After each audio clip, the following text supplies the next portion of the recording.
ಇನ್ನು ಒಗ್ಗಟ್ಟು ಪ್ರದರ್ಶನ ಮಾಡೋದಕ್ಕೆ ಅಂತಾನೆ ಇವತ್ತು ಜಂಟಿ ಸುದ್ದಿಗೋಷ್ಠಿಯನ್ನು ಆಯೋಜನೆ ಮಾಡಲಾಗಿತ್ತು. ಜೊತೆಗೆ ಒಗ್ಗಟ್ಟು ಪ್ರದರ್ಶನ ಮಾಡಬೇಕು ಅನ್ನೋ ಕಾರಣಕ್ಕಾಗಿ ಇವತ್ತು ಎರಡೂ ಪಕ್ಷಗಳ ನಾಯಕರು ಸಭೆಯನ್ನು ಕೂಡ ನಡೆಸಿದ್ರು. ಆದ್ರೆ ಆ ಸಭೆಯಿಂದ ಡಿಸಿಎಂ ಪರಮೇಶ್ವರ್ ದೂರನೇ ಉಳಿದಿದ್ದಾರೆ.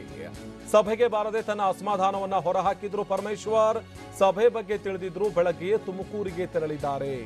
ಈ ಒಂದು ವಿಚಾರವನ್ನ ನಾವು ನೋಡ್ತಾನೆ ಹೋಗ್ತಾ ಇದೀವಿ. ತುಮಕೂರು ಕ್ಷೇತ್ರವನ್ನ ಜೆಡಿಎಸ್ಗೆ ಬಿಟ್ಟುಕೊಟ್ಟಂತ ವಿಚಾರವನ್ನ ಇಟ್ಕೊಂಡು DCM doctor G Parameshwar JDS ನಾಯಕರ ಮನೆ ಬಾಗಿಲಿಗೂ ಕೂಡ ಹೋಗಿ ಬಂದಿದ್ರು. ಕ್ಷೇತ್ರವನ್ನ ಬಿಟ್ಟುಕೊಡಿ ಎನ್ನುವಂತ ಮನವಿಯನ್ನ ಮಾಡ್ಕೊಂಡಿದ್ರು.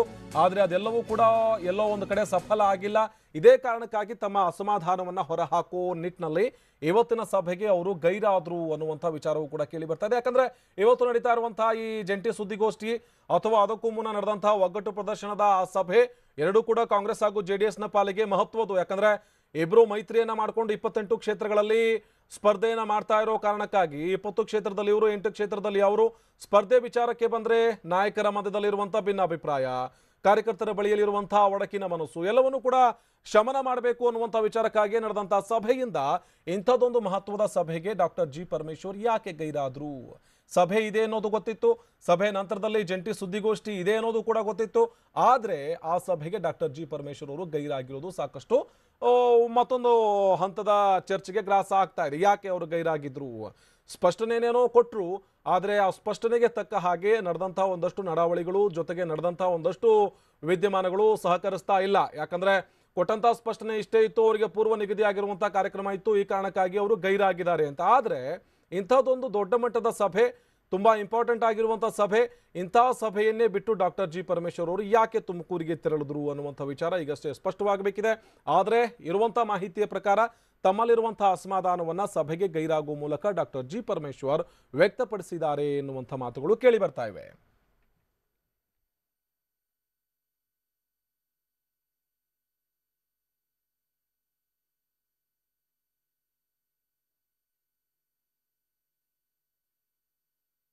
ಒಂದು ಕಡೆ ದೇವೇಗೌಡರು ಇರುವಂತಹ ಒಡಕಿನ ಮನಸ್ಸಾಗ್ಲಿ ಅಥವಾ ಮುಖಂಡರು ಶಾಸಕರ ಮಧ್ಯೆ ಇರುವಂತಹ ಭಿನ್ನಾಭಿಪ್ರಾಯ ಯಾವುದೇ ಕಾರಣಕ್ಕೂ ಕೂಡ ವ್ಯಕ್ತಪಡಿಸಬಾರದು ಅನ್ನುವಂಥ ಮಾತು.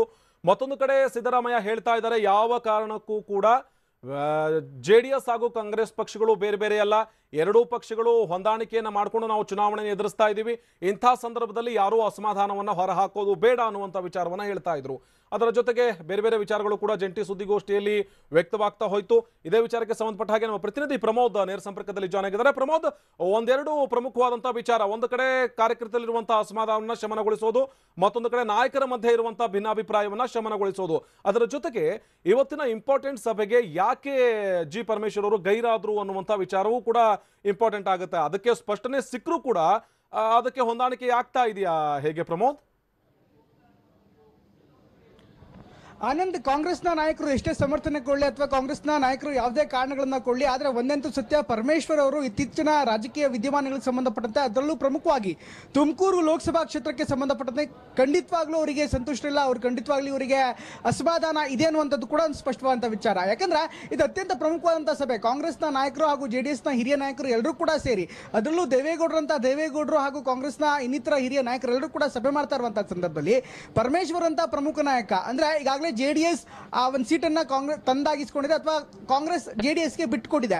ಇಂಥ ಒಂದು ಸಂದರ್ಭದಲ್ಲಿ ಯಾವುದೇ ಜೆಡಿಎಸ್ನ ಅಭ್ಯರ್ಥಿ ಅಥವಾ ಜೆಡಿಎಸ್ನ ಹುರಿಯಾಳು ಸ್ಪರ್ಧೆ ಮಾಡುವಂತಹ ಸಂದರ್ಭದಲ್ಲಿ ಖಂಡಿತವಾಗ್ಲೂ ಪರಮೇಶ್ವರ್ ಅವರ ಸಲಹೆ ಸೂಚನೆಗಳು ಬೇಕಾಗುತ್ತೆ. ಇದರ ಜೊತೆಗೆ ಈಗ ಇವತ್ತಿನ ಸಭೆಯ ಅಜೆಂಡಾ ಇದ್ದಿದ್ದೇನಪ್ಪ ಅಂದ್ರೆ, ಹಿರಿಯ ನಾಯಕರಲ್ಲಿರುವಂತಹ ಅಸಮಾಧಾನ ಇರ್ಬೋದು ಅಥವಾ ಕಾರ್ಯಕರ್ತರಲ್ಲಿರುವಂತಹ ಅಸಮಾಧಾನ ಇರ್ಬೋದು ಅಥವಾ ಕೆಲ ಕ್ಷೇತ್ರಗಳಲ್ಲಿರುವಂತಹ ಗೊಂದಲದ ನಿವಾರಣೆ ಆಗೋದ್ರ ಜೊತೆಗೆ ಒಗ್ಗಟ್ಟು ಪ್ರದರ್ಶನ ಮಾಡೋದು ಅನ್ನುವಂಥದ್ದು ಇವತ್ತಿನ ಸಭೆ ಹಾಗೂ ಇವತ್ತಿನ ಪತ್ರಿಕಾಗೋಷ್ಠಿಯ ಒಂದು ಉದ್ದೇಶವಾಗಿತ್ತು. ಈ ಒಂದು ಉದ್ದೇಶಕ್ಕೆ ವಿರೋಧವಾಗಿ ಅಥವಾ ಈ ಉದ್ದೇಶಕ್ಕೆ ವಿರೋಧಾಭಾಸವಾಗಿ ಪರಮೇಶ್ವರ್ ಅವರೇ ಇವತ್ತು ಬೆಳಗ್ಗೆ ಗೈರಾಗಿದ್ದಾರೆ.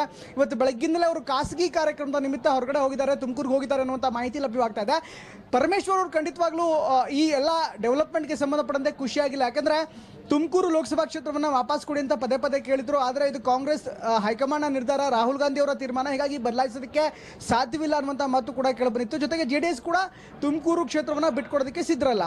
ಈ ಕಾರಣಕ್ಕೋಸ್ಕರ ಪರಮೇಶ್ವರ್ ಅವರು ಇವತ್ತು ಓಪನ್ ಆಗಿಯೇ ತಮ್ಮ ಅಸಮಾಧಾನವನ್ನು ಹೊರಗಡೆ ಹಾಕಿದ್ದಾರೆ ಅನ್ನೋ ತಪ್ಪಾಗಲ್ಲ. ಯಾಕಂದ್ರೆ ಇವತ್ತಿನ ಪ್ರಮುಖ ಸಭೆ ಇದಾಗಿದೆ. ಇಂಥ ಒಂದು ಸಭೆಯನ್ನ ಬಿಟ್ಟು ಇನ್ನೊಂದು ಖಾಸಗಿ ಕಾರ್ಯಕ್ರಮಕ್ಕೆ ಹೋಗ್ತಾರೆ ಅಂದ್ರೆ ನಿಜಕ್ಕೂ ಕೂಡ ಎಲ್ಲವೂ ಸರಿ ಇಲ್ಲ ಅನ್ನೋದು ಈಗಾಗಲೇ ಸೂಚನೆ ಕೊಟ್ಟಂಗಾಗತ್ತೆ. ಯಾಕಂದ್ರೆ ಎಲ್ಲ ಡೆವಲಪ್ಮೆಂಟ್ಗಳನ್ನ ನೋಡೋದೇ ಆದ್ರೆ ಇವತ್ತಿನ ವಿದ್ಯಮಾನಗಳ ಬಗ್ಗೆ ಗಮನಿಸೋದಾದ್ರೆ ಪ್ರಮುಖ ನಾಯಕತ್ವದಲ್ಲಿ ಎಲ್ಲರೂ ಕೋರ್ಡಿನೇಷನ್ ಮಾಡಬೇಕಾಗತ್ತೆ. ಕೋರ್ಡಿನೇಷನ್ ಮಾಡುವಂಥ ಸಂದರ್ಭದಲ್ಲೂ ಕೂಡ ಎಲ್ಲರನ್ನ ವಿಶ್ವಾಸಕ್ಕೆ ತೆಗೆದುಕೊಳ್ಬೇಕಾಗತ್ತೆ. ಆದರೆ ಪರಮೇಶ್ವರ್ ಅವರ ಎಲ್ಲ ಒಂದು ಕಡೆ ಬೇಜಾರ ಅಥವಾ ಪರಮೇಶ್ವರ್ ಅವರ ಎಲ್ಲ ಒಂದು ಕಡೆ ಅಸಮಾಧಾನ ಇವತ್ತಿನ ಸಭೆ ಮೇಲೂ ಕೂಡ ಖಂಡಿತವಾಗ್ಲೂ ಪರಿಣಾಮ ಬಿದ್ದಿದೆ. ಸಭೆ ಆರಂಭ ಆಗ್ತಾ ಇದ್ದಂತಾನೆ ಕೆಪಿಸಿಸಿ ಅಧ್ಯಕ್ಷರಾದಂಥ ದಿನೇಶ್ ಗುಂಡೂರಾವ್ ಅವರು ಒಂದು ಮಾತನ್ನು ಹೇಳ್ತಾರೆ, ಪರಮೇಶ್ವರ್ ಅವರು ಖಾಸಗಿ ಕಾರಣಕ್ಕೋಸ್ಕರ ಬರೋದಕ್ಕೆ ಸಾಧ್ಯವಾಗಿಲ್ಲ, ಹೀಗಾಗಿ ನಿನ್ನ ತನಕ ನಮ್ಮ ಜೊತೆನೇ ಇದ್ರು ಅಂತ. ಆದರೆ ಯಾವುದೇ ಖಾಸಗಿ ಕಾರಣ ಆಗಿದ್ರು ಕೂಡ ಆನಂದ್ ಈ ಒಂದು ಪ್ರಮುಖ ಸಭೆಗೆ ಹಿರಿಯ ನಾಯಕ ಆಗಿರುವಂಥ, ಅದರಲ್ಲೂ ಕೂಡ ಸರ್ಕಾರವನ್ನ ಕಾಂಗ್ರೆಸ್ನ ಪ್ರತಿನಿಧಿಯಾಗಿ ಸರ್ಕಾರವನ್ನ ಪ್ರತಿನಿಧಿಸ್ತಾ ಇರುವಂಥ ಪರಮೇಶ್ವರ್ ಅವರ ಇವತ್ತಿನ ಸಭೆಗೆ ಇಲ್ಲದೆ ಇರೋದು ಎಲ್ಲೋ ಒಂದು ಕಡೆ ಎಲ್ಲವೂ ಸರಿ ಇಲ್ಲ. ಪ್ರಮುಖವಾಗಿ ತುಮಕೂರಿನ ವಿಚಾರಕ್ಕೆ ಅವರು ಬೇಸರ ಆಗಿದ್ದಾರೆ ಅನ್ನುವಂಥ ಮಾತು ಖಂಡಿತವಾಗ್ಲೂ ಕೇಳಿ ಬರ್ತಾ ಇದೆ. ಆದರೆ ಇದನ್ನ ಯಾವ ಮಟ್ಟಿಗೆ ಪರಿಣಾಮ ಬರುತ್ತೆ, ಇದನ್ನ ಯಾವ ರೀತಿ ಮುಂದಿನ ದಿನಗಳಲ್ಲಿ ತೇಪೆ ಹಚ್ಚಕ್ಕಾಗತ್ತೆ, ಯಾವ ರೀತಿ ಸಮಾಧಾನ ಪಡಿಸ್ತಾರೆ, ಇದು ಕಾಂಗ್ರೆಸ್ನ ಹೈಕಮಾಂಡ್ಗೆ ಬಿಟ್ಟಿರುವಂಥದ್ದು. ಜೊತೆಗೆ JDS ಕೂಡ ಅವ್ರದ್ದೇ ಆದಂಥ ರೀತಿಯಲ್ಲಿ ಕಸರತ್ತನ್ನ ಮಾಡ್ತಾ ಇದೆ. ಯಾಕೆಂದ್ರೆ ಚುನಾವಣಾ ದೃಷ್ಟಿಯಲ್ಲಿ ಎಲ್ಲರೂ ಕೂಡ ಒಟ್ಟಾಗಿ ಕರ್ಕೊಂಡು ಹೋಗಬೇಕಾಗತ್ತೆ. ಹೀಗಾಗಿ ಇದೆಲ್ಲವನ್ನೂ ಕೂಡ ಹೇಗೆ ಮ್ಯಾನೇಜ್ ಮಾಡ್ತಾರೆ, ಇದು ಸದ್ಯದ $1 ಮಿಲಿಯನ್ ಪ್ರಶ್ನೆ. ಆನಂದ್, ಧನ್ಯವಾದ ಪ್ರಮೋದ್ ಮಾಹಿತಿಗಾಗಿ.